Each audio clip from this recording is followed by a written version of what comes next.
Okay, sagutan natin itong isang post sa FB group na calculus. Ayan, tinakpan ko yung picture tsaka yung name niya. So ang sabi niya lang, help. Ito yung problem. Integral of 4x minus 7 over x squared minus 6x plus 13. Okay, so try nyo po munang sagutan yan bago panoodin ang solution ko. So meron akong dalawang way para isolve ito. I-discuss ko parehas. Okay, so let's start.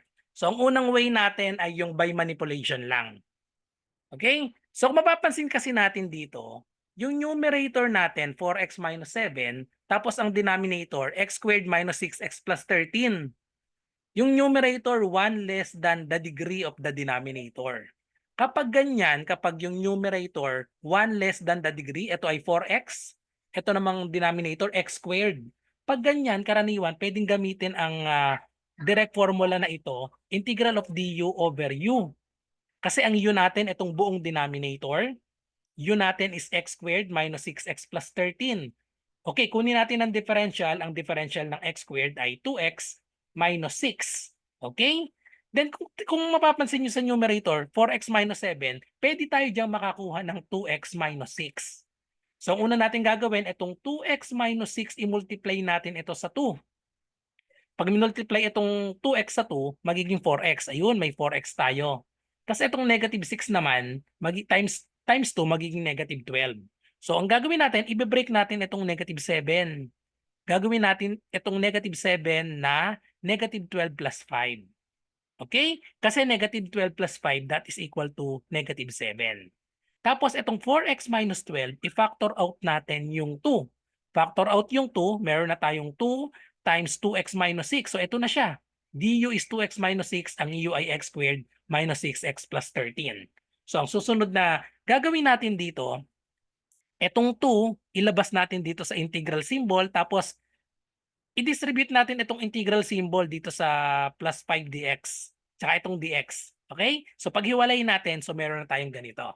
Okay? Sa first part ay nasa form na siya ng ganito. So may direct formula na tayo dito sa first part natin, x squared minus 6x plus 13. Ang differential niyan ay 2x minus 6. So ito yung du, ito yung ating u. So direct formula, meron lang tayong 2 dito. So therefore, the answer to this is 2 ln of x squared minus 6x plus 13. Then dito naman sa second part, ay ang gagamitin natin dito, ang direct formula na gagamitin natin dito is, ayan, dito natin ilagay yung solution, integral of du over u squared plus a squared equals 1 over a arctan u over a plus c. So ang gagawin natin dito, i-complete the square natin ito.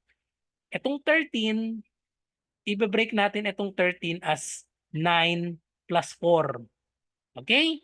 Tapos i-regroup natin. Ito yung pagsasamahin natin. Ayan. Ito, tapos plus 4. Okay, so ito na siya. Okay? So tapos, ito, perfect square trinomial ito. Perfect square trinomial yan, square root of x squared is x, square root of 9 is 3. Tapos ang middle term natin, twice the product of the first and the last term. Okay, so niregroup natin. Okay?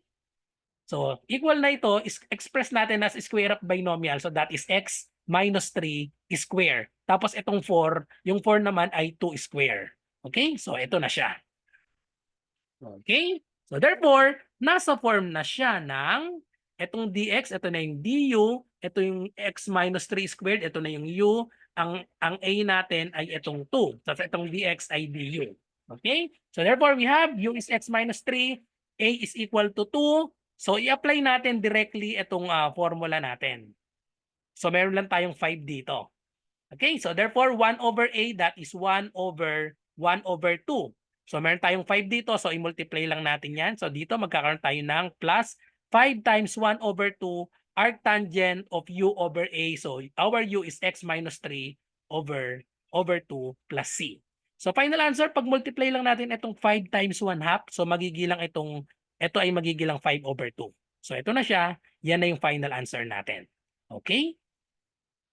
Okay, so ito naman yung isang solution gamit ang partial fraction.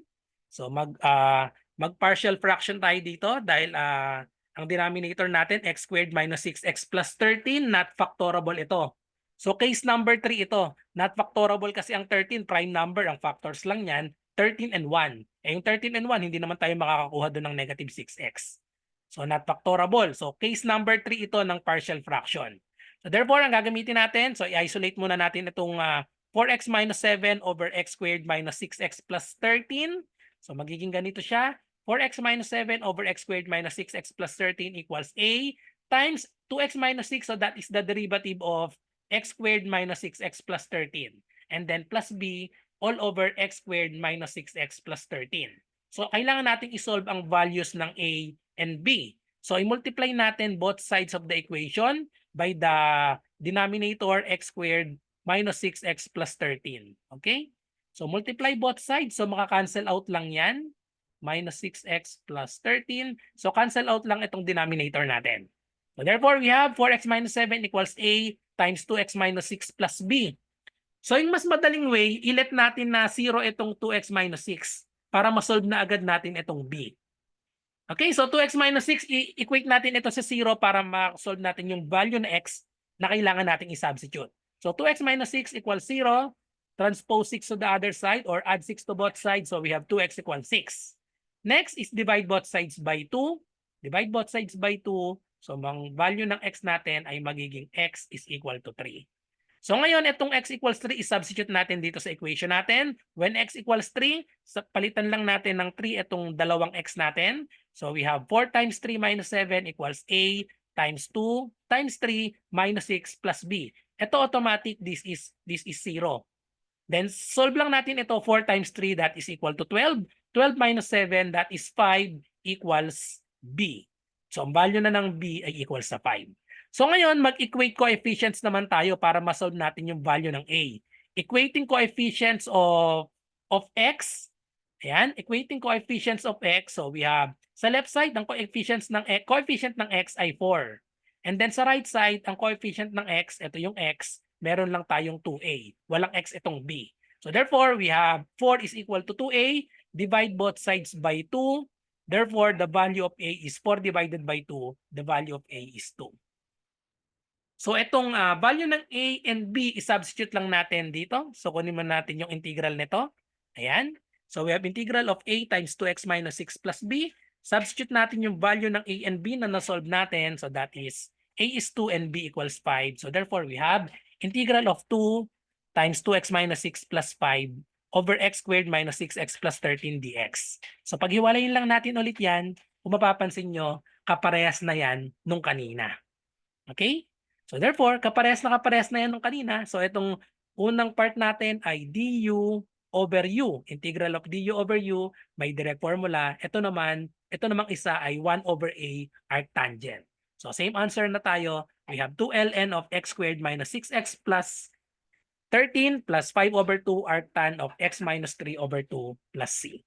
So same answer gamit ang manipulation at ang partial fraction. Okay, so that's all. So thank you for watching. I hope nagustuhan niyo yung explanation ko para sa problem na ito. Kung meron po kayong integral problem ay i-comment nyo lang po dito sa aking channel or i-PM nyo ako sa aking messenger RJ Enseñado. So bye-bye and God bless.